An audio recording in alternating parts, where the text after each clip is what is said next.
दुर्ग में 12 साल की बच्ची से रेप के मामले में कोर्ट ने सुनाया बड़ा फैसला।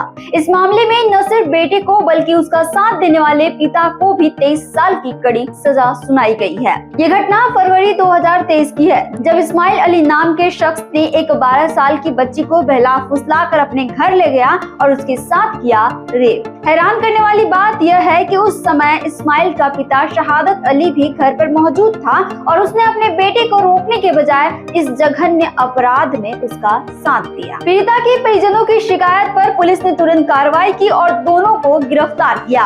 कोर्ट ने सबूतों और पीड़िता के बयान को ध्यान में रखते हुए दोनों आरोपियों को दोषी ठहराया और 23 साल के सश्रम कारावास की सजा सुनाई। कोर्ट ने साफ कहा कि नाबालिगों के साथ ऐसे अपराध समाज के लिए एक गंभीर चेतावनी है और इनके लिए सख्त कार्रवाई की जरूरत है।